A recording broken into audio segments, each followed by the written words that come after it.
निवासी न्यूज में स्वागत है। Marang Hansda People's party of India Democratic राज्य कार्यकारिणी के सदस्य। सवाल यह उठता है कि Marang Hansda ji People's party of India Democratic का उद्देश्य, विचारधारा और इस पार्टी की गठन क्यों की गई? पीपीआईडी का गठन इसलिए किया गया क्योंकि जिन पार्टियों से एक उम्मीद के रूप में उनको संसद में या पार्लियामेंट में भेजा गया था, वहाँ पर इनके साथ में न्याय नहीं हुआ।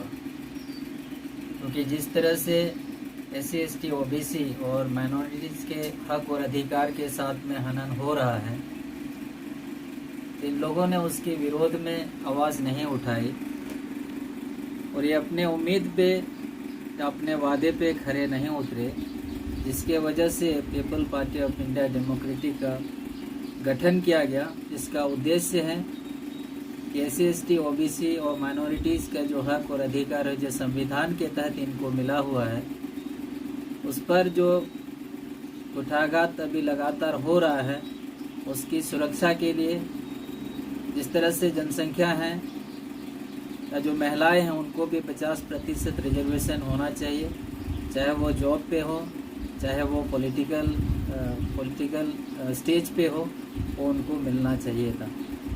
और इसलिए people party of India democratic अपने हक और अधिकार को 100% उनको दिलाएगी और ईमानदारी से, चाहे वो प्राइवेटाइजेशन पे रुकावट की बात हो और प्राइवेटाइजेशन जो हो रहा है जिससे एससी, एसटी, ओबीसी और माइनॉरिटीज़ का सबसे ज़्यादा नुकसान हो रहा है, इसको रोकने के लिए people party of India Democratic का गठन किया गया।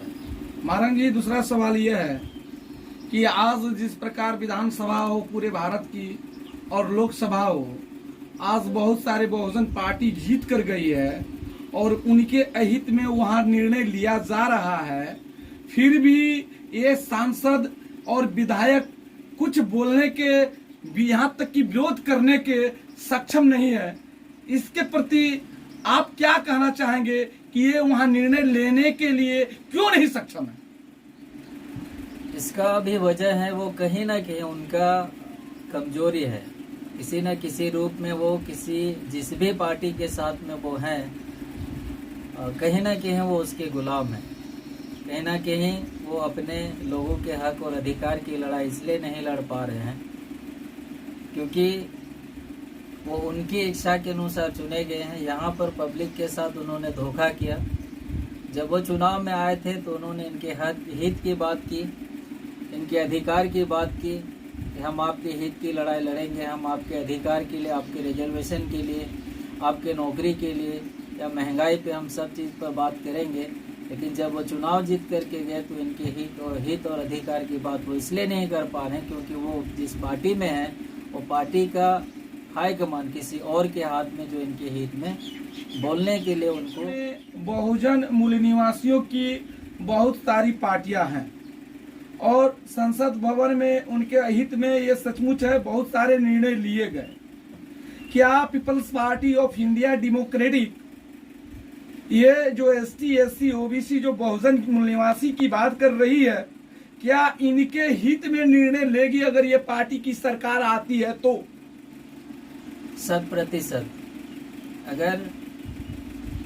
अगर हमारी पार्टी पीपीआईडी सत्ता में आती है तो एससी, एसटी और ओबीसी की जो हक और अधिकार हैं 100% निर्णय लेगी, इनके हित में निर्णय लेगी, महंगाई के लिए बात करेगी और ये रिजर्वेशन के लिए बात करेगी, सरकारी जॉब में रिजर्वेशन के लिए बात करेगी, पॉलिटिकल में रिजर्वेशन के लिए बात करेगी, समतामूलक समाज की स्थापना करने के लिए बात करेगी और बात ही नहीं करेगी। ये इन लोगों के हित और अधिकार के लिए जो है निर्णय लेगी और उसको संसद में पारित करेगी भी। ऑलरेडी देश आज़ादी के पहले ही बाबा साहब जब एसटी, एससी को हक और अधिकार उनके जनसंख्या के अनुपात में दिला चुके थे, जबकि ओबीसी रिजर्वेशन की बात उसमें कोई, जब संविधान बनाई जा रही थी एक भी लोग ओबीसी के नहीं थे तो उनको उस समय नहीं मिला और बाबा साहब ने यह निर्णय लिया और कालेलकर कमेटी की गठन की गई और उसके बाद बीपी मंडल कमेटी की गठन हुई, लेकिन आज तक उनकी जनसंख्या के अनुपात में प्रतिनिधित्व नहीं दी गई है। क्या peoples party of India democratic उनकी जनसंख्या के अनुपात में जो 52% इस देश में है अनुपात में प्रतिनिधित्व देगी? जी देगी। अगर ये सत्ता में आती हैं तो जो ओबीसी के 52% रिजर्वेशन है उसको वो लागू करेगी और पार्लियामेंट में ला करके इस तरह के जितने भी कानून हैं जो इनके विरोध में हुआ है उसका खंडन करके जो इनका रिजर्वेशन में जितना हिस्सेदारी होता है, जिसकी जितनी जनसंख्या भारी है उसके उतनी हिस्सेदारी वाला जो बात संविधान में कहा गया है उसको वो पारित करेगी। तो फिर 1931 के जनगणना के बाद अब तक ओबीसी की जनगणना नहीं हुई है, जिनकी अनुपात 1931 में ही 52% थी, जबकि कई बार सरकार इन पिछड़ों की भी बनी है स्टेट लेवल की, और सरकार में ये समाज के प्रतिनिधित्व भी है। आखिर ओबीसी की जनगणना ये दोनों पार्टी कांग्रेस और बीजेपी क्यों नहीं करना चाह रही है? आखिर क्या कारण है इनकी जनसंख्या की जनगणना नहीं हो रही है?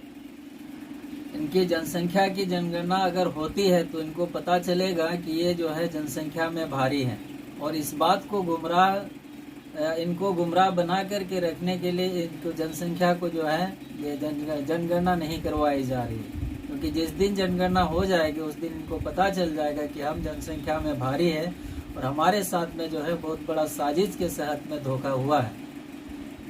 जी, इंडियन मूल निवासी न्यूज की तरफ से आपको धन्यवाद।